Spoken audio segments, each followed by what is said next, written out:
Considerada como la herencia de una época periclitada, la condición célibe de los sacerdotes ha sido fuertemente puesta en cuestión en los últimos años. Los ataques han arreciado al socaire de los escándalos de pederastia que han afectado a una insignificante parte del clero, pero que, convenientemente amplificados, parecen cuestionar la conveniencia del mantenimiento de dicha condición célibe. ¿Es el celibato, como quieren sus detractores, la negación de una pulsión natural en el ser humano que termina convirtiendo en obsesivo todo lo relacionado con la sexualidad y en consecuencia deriva fatalmente para el sujeto en conductas patológicas? En toda Europa se oyen voces de clérigos solicitando que la Iglesia Católica revise esta antiquísima norma, insinuando que la exigencia de permanecer célibes incide en el descenso de vocaciones. Piden por ello la discrecionalidad personal en la toma de esa decisión. La realidad es que el descenso de vocaciones sacerdotales apenas tiene que ver con la cuestión del celibato. Dicho descenso se verifica de igual modo e incluso de modo más pronunciado entre los pastores protestantes, los rabinos judíos o los popes ortodoxos que sí pueden casarse. Por tanto, no parece que sea un argumento de peso. El otro es la pederastia. La supuesta profusión de casos de pederastia sería así una señal inequívoca de que la Iglesia debería dar salida natural a las necesidades sexuales de los sacerdotes. Pero la realidad no dice eso. Por el contrario, como ha demostrado el John Jay College of Criminal Justice, las condenas por pederastia de sacerdotes en los últimos 40 años en los Estados Unidos han sido de apenas medio centenar para un total de 100.000 clérigos católicos, mientras que en el mismo periodo se han producido 6.000 condenas a profesores de educación física. En Alemania, de los casos condenados en los últimos años, apenas 94 sobre 250.000 pedófilos eran curas. Pero ya ha surgido todo un género periodístico, el de las acusaciones de pederastia contra sacerdotes, en el que tiene cabida todo género de acusaciones por descabelladas que sean. La Iglesia se ha defendido contra la generalización de dichas acusaciones, que en su mayor parte son falsas, abriendo sus propias investigaciones. En el año 2010, el cardenal Bertone respondió a la pregunta de cuál era la razón de los comportamientos pedófilos en el seno de la Iglesia, aseverando que muchos psicólogos y psiquiatras han demostrado que no hay relación entre celibato y pedofilia, pero sí entre homosexualidad y pedofilia. El escándalo fue mayúsculo y el propio Vaticano se desmarcó de dichas declaraciones.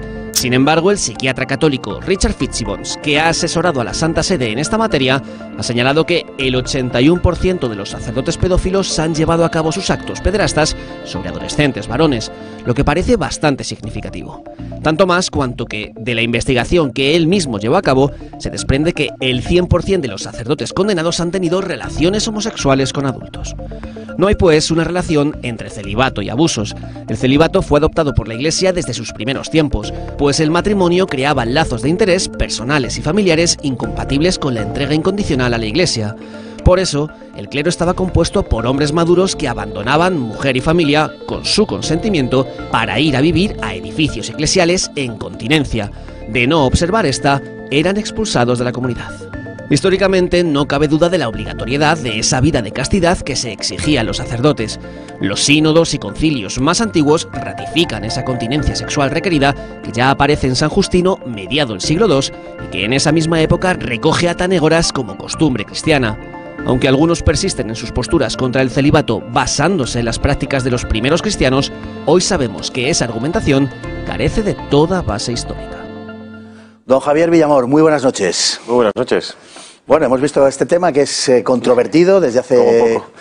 Por muchas razones, es controvertido desde hace décadas y, bueno, sobre todo en algunos lugares de Europa, también los propios sacerdotes están moviendo esta cuestión, por a lo mejor alguno tiene un interés en dejar de ser célibe. Eso ya no corre de nuestra cuenta, pero lo que sí que podemos decir es que no hay relación entre el celibato y el descenso de vocaciones.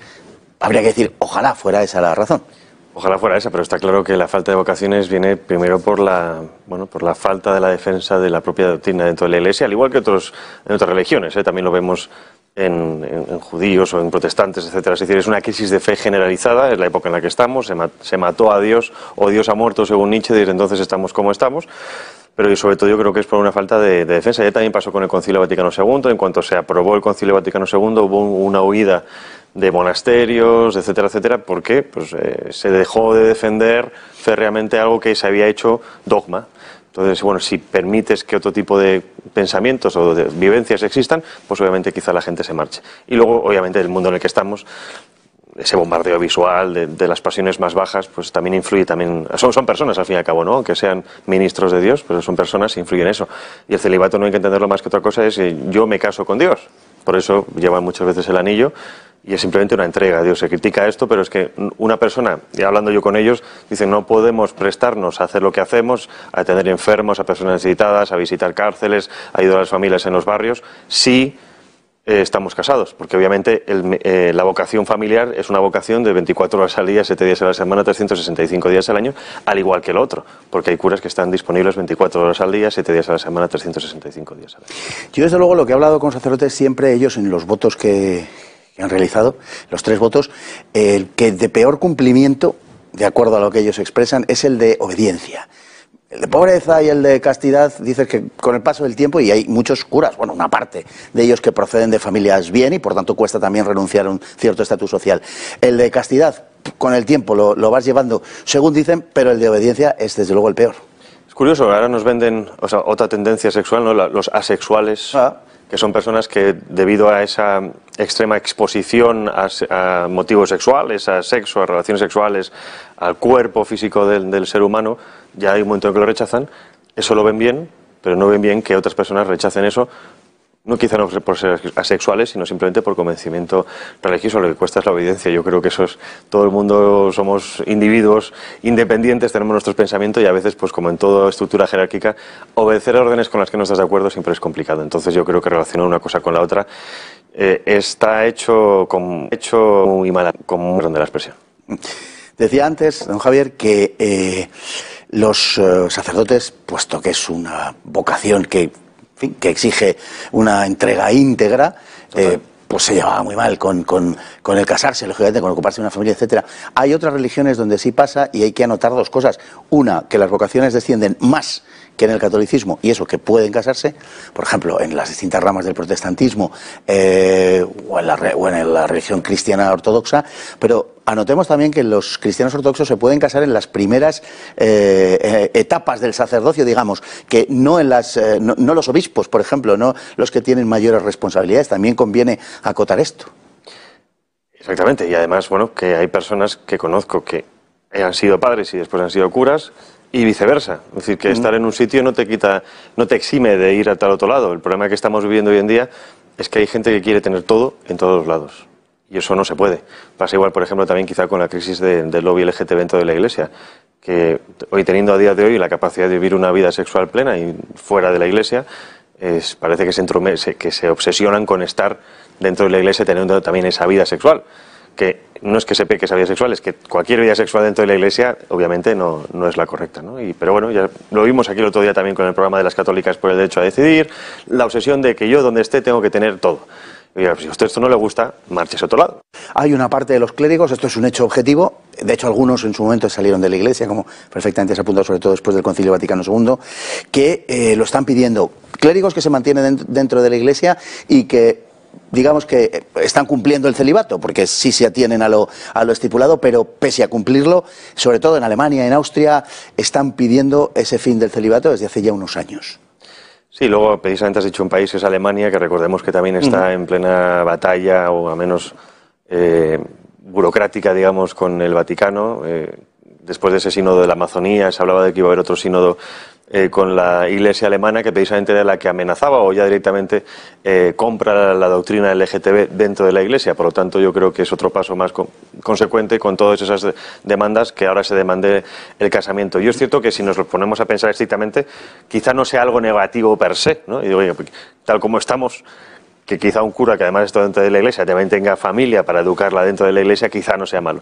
Pero claro, estamos hablando de que no es en el sentido demográfico, sino en la entrega a una comunidad, a una forma de vivir y una entrega a Dios. Hay gente que ya da otro paso, que es irse a monasterios y desaparecer de la vida mundana, pero la persona que está en este mundo, pues tiene que estar en este mundo para ayudar a las personas. Y son gente que se entrega en cuerpo y alma a otros. Por lo tanto, yo no creo... Esta obsesión por el celibato me parece que es nuevamente una forma de sexualizar todo tipo de problemas, ¿no? Hemos visto a Irene Montero, todos lo sexualizan. Esto es otra cosa más. Como ya hemos sexualizado la sociedad, ahora podemos atacar a otras instituciones o a otras sociedades por la misma sexualización, igual que se atacaba a Rusia en principio por sus políticas LGTB y no por cualquier otra cosa, ¿no? El problema era la libertad LGTB, lo mismo está pasando dentro de la Iglesia. Bueno, hay un problema particularmente espinoso y no escapa a nadie, ¿no? Que es el de la pederastia en el seno de la Iglesia, que se ha querido explicar precisamente en razón del celibato. En fin, incluso se han dicho palabras muy gruesas al respecto. Sin embargo, las investigaciones que ha hecho la Iglesia en cuanto a los sacerdotes condenados por comportamientos de tipo pedófilo no arrojan esos resultados. No nos dicen que tiene que ver con el celibato, sino que tiene que ver, repito, son los resultados de investigaciones dentro de la Iglesia, con la condición homosexual de la persona. No dice la Iglesia en ningún momento que los homosexuales sean pedófilos, sino que los pedófilos que se han investigado sí son homosexuales, han tenido relaciones con homosexuales adultos. Al menos es lo que decía el informe al que se refirió el cardenal Bertone, que hay que decirlo también, luego fue, bueno, yo diría que medio desautorizado por el Vaticano, no completamente, pero en fin, el Vaticano no quiso entrar en esta cuestión.